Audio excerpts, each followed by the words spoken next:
तो ही गाइस, मैं हूं आपका आज का होस्ट शिवम और आज हम एक्सप्लेन करने वाले हैं डेड डेमन के एपिसोड नंबर 2 को। चलिए बिना किसी देरी के वीडियो को शुरू करते हैं। एपिसोड के स्टार्टिंग में हमें शिमो ताकाहितो हाई स्कूल दिखाया जाता है और हम रेडियो में सुनते हैं कि आज का मौसम काफी बढ़िया रहेगा। सीन शिफ्ट होता है और हम टीचर की आवाज सुनते हैं। टीचर कहते हैं कि कोदोदे, क्या तुम सो रही हो?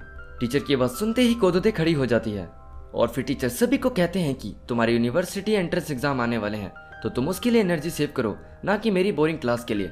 फिर स्कूल की छुट्टी हो जाती है और टीचर कोदोदे को रोक लेते हैं और उसे उसके हिस्ट्री के मार्क्स दिखाते हैं जिसमें उसे सिर्फ 38 मार्क्स मिले होते हैं। फिर टीचर कहते हैं, क्या तुम्हें जानबूझकर कर रही हो? तुम्हारे मॉक एग्जाम में फुल मार्क्स आए थे लेकिन स्कूल टेस्ट में तुम बड़ी मुश्किल से पास हुई हो। कोदोदे कहती है, प्लीज सर मैं अभी कुछ एक्सप्लेन नहीं कर सकती। टीचर कहता है, तुम जो कर रही हो करो, लेकिन तुम्हें अपने आप को बेटर करना होगा। फिर टीचर उसके बैग को देखते हुए कहता है कि तुम्हारा बैग काफी अच्छा है। फिर कोदोदे उनसे पूछती है कि क्या आप इसे जानते हो? टीचर कहता है, हाँ मैं इसे जानता हूँ। फिर कोदोदे बताती है कि ये मशरूम मैन है जो कि फ्यूचर से एक लड़की की मदद करने आता है और उसके पास काफी सारे टूल्स भी होते हैं जिसे वो अपनी 4th डायमेंशनल बैग में रखता है और उसे खाने में मोची पसंद है, वो भी सी बीड्स के साथ। फिर कोदोदे टीचर से पूछती है कि आपको कैसा लगेगा अगर आप आसमान में उड़ सके तो? टीचर कहता है, ये सिर्फ मांगा में पॉसिबल है। फिर कोदोदे कहती है कि कम से कम हम सपना तो देख ही सकते हैं, कौन जानता है कि आगे क्या होगा। और वो कहती है कि मैं जानती हूँ कि हमारा फ्यूचर वैसा नहीं होगा जैसा मांगा में दिखाया जाता है।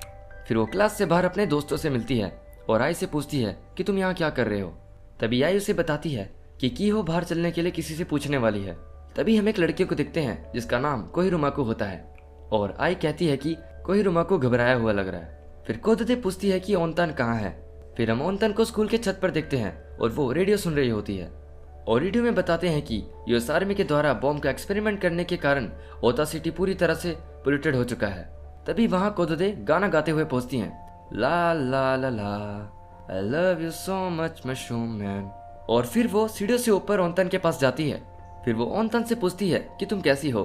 फिर वो दोनों एक साथ खड़े हो जाते हैं। तभी कैमरा एंगल चेंज होता है और हम उनके ऊपर एक जायंट स्पेसशिप को देखते हैं और फिर हमें एक एक करके पूरी सोसाइटी दिखाई जाती है। स्कूल, पार्क, रास्ते और पूरा शहर दिखाया जाता है। और सबसे अजीब बात तो ये होती है कि पूरा शहर उस जायंट स्पेसशिप को देख सकता है, लेकिन फिर भी वो लोग अपनी जिंदगी को एक नॉर्मल तरीके से जी रहे होते हैं, जैसे मानो कि उनके सर के ऊपर एक खुला आसमान हो और कुछ भी नहीं।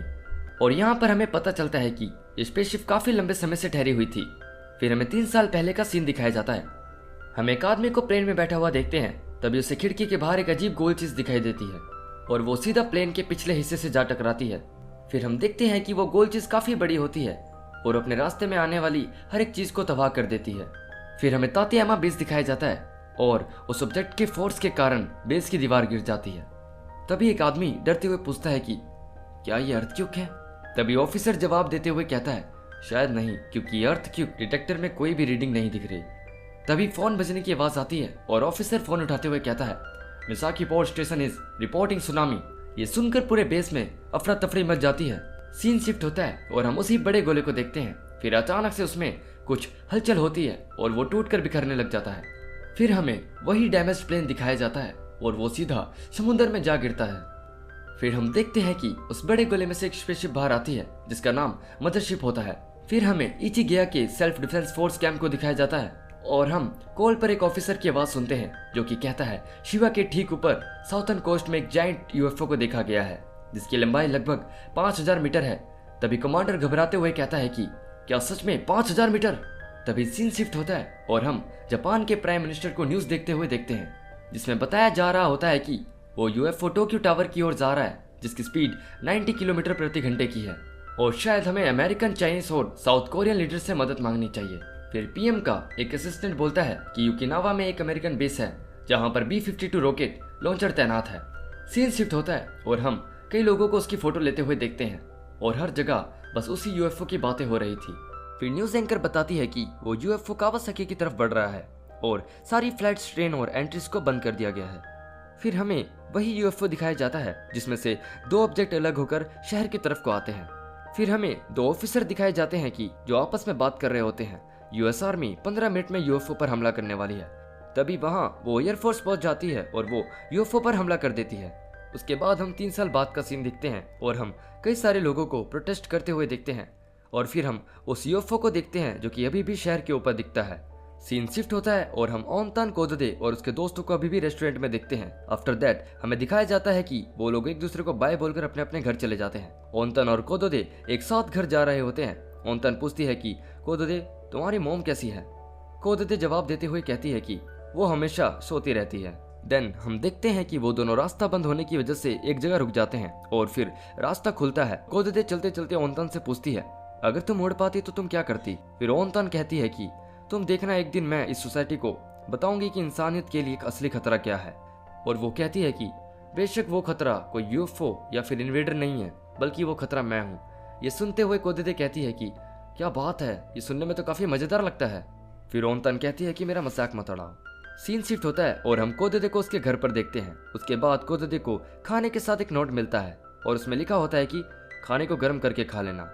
फिर वो अपनी मॉम के पास जाती है और मॉम से पूछती है कि आप कैसे हो, और हमें पता चलता है कि उसकी मॉम बीमार है और उसकी मॉम उससे कहती है कि कल मुझे हॉस्पिटल जाना है और कहती है कि क्या तुमने डिनर कर लिया? कोदोदे कहती है कि मैं खा कर आई हूँ। सीन शिफ्ट होता है और हम कोदोदे को गेम खेलते हुए देखते हैं। फिर वापस से सीन शिफ्ट होता है और हमें 3 साल पहले का सीन दिखाया जाता है। कोदोदे और उसके दोस्त एक साथ बात कर रहे होते हैं। कोदोदे कहती है कि आज समर ब्रेक का लास्ट दिन है और मैंने अपना होमवर्क भी कंप्लीट नहीं किया। ओनतान कहती है मैंने तो कब का कर लिया, तुम चाहो तो मेरे से कॉपी कर सकती हो, लेकिन तुम एंट्रेंस एग्जाम में फेल हो जाओगी। उसके बाद ओनतान और कोदोदे साथ में घर जा रहे होते हैं। ओनतान कोदोदे से कहती है कि हम प्रॉमिस करें कि हम साथ में सेम हाई स्कूल में लगेंगे। फिर कोदोदे कहती है क्या तुम्हें पता है गेम का नया मैप आया है? तभी ओनतान कहती है क्या सच में? तो फिर बैटल ग्राउंड में मिलते हैं। सीन शिफ्ट होता है और हम देखते हैं कि कोदोदे गेम खेल रही होती है। तभी अचानक से उसके डैड आ जाते हैं और कहने लगते हैं कि जापान फिर से वॉर की तरफ बढ़ रहा है। फिर कोदोदे न्यूज़ देखती है जिसमें वो बताते हैं कि वो यूएफओ धीरे धीरे पाने की ओर बढ़ रहा है। फिर हम उसके डैड को फोन पर किसी से बात करते हुए देखते हैं। उसके डैड कहते हैं कि मैंने कुरियर से हानाजावा का मैन्यूस्क्रिप्ट प्रिंट होने के लिए भेजा था, क्या वो तुम्हारे तक पहुंच गया? और वो कहते हैं कि मैं ऑफिस आ रहा हूँ। तभी कोदोदे पूछती है डैड आप काम पे जा रहे हो और मॉम कहाँ है? नोबु उसका रिप्लाई करते हुए कहता है कि मॉम जल्द ही आ जाएगी, वो टॉयलेट पेपर लेने के लिए मार्केट गई है। और नोबु जैसे ही घर के बाहर निकलता है हम उसके आसपास एक अजीब सी चीज उड़ते हुए देखते हैं जो कि एक साउंड वेव प्रोड्यूस कर रही होती है। कोदोदे अपने कानों पे हाथ रखते हुए कहती है कि ये कैसी आवाज है? और तभी नोबुओ कहता है कुछ भी हो जाए घर से बाहर मत निकलना। फिर हम कोदोदे को उसके कमरे में देखते हैं और वो कहती है कि शायद डैड आज रात घर नहीं आएंगे। फिर हम कोदोदे और ओनतान को एक क्लिनिक में देखते हैं। तभी वहाँ एक आदमी आता है जिसका नाम ताका बताके होता है और वो कोदोदे से कहता है कि देरी से आने के लिए मुझे माफ करना। कोदोदे कहती है कि कोई बात नहीं, मैं अपने दोस्तों के साथ थी। तभी वहाँ एक नर्स आती है और वो कहती है कि मिस कोयामा। फिर हम ताका बताके और कोदोदे को डॉक्टर के पास देखते हैं। तभी डॉक्टर कहता है कि तुम्हारी मॉम हमेशा की तरह बिल्कुल ठीक है। तभी ताका बताके कहता है कि क्या हम उसकी एंग्जाइटी के लिए कुछ कर सकते हैं? तभी डॉक्टर पूछता है कि तुम कौन हो? ताका बताके कहता है कि मैं मिनामी का होने वाला हस्बैंड हूँ। तभी ताका बताके और कोदोदे डॉक्टर के चैम्बर से बाहर आ जाते हैं। फिर ताका बताके कोदोदे से कहता है कि मैं तुम्हें बताने ही वाला था और तुम्हारे डैड को इसके बारे में कुछ भी नहीं पता। तभी कोदोदे कहती है कि कोई बात नहीं, मेरे डैड भी नहीं चाहेंगे कि वो पूरी जिंदगी अकेले रहे। फिर सीन शिफ्ट होता है और हम उन सभी को कार में देखते हैं। तभी कोदोदे की मॉम ताका बताके को कहती है कि क्या तुमने बता दिया? तभी कोदोदे कहती है हाँ, उन्होंने मुझे सब कुछ बता दिया, और वो उन्हें कांग्रेट्स कहती है। फिर उसकी मॉम उसे बताती है कि ताका बताके का एक फ्रेंड है जो कि एक ऐसी सोसाइटी बना रहा है जहाँ पे पोल्यूशन बिल्कुल भी नहीं होगा। कोदोदे कहती है कि मैं आपके साथ नहीं आऊंगी।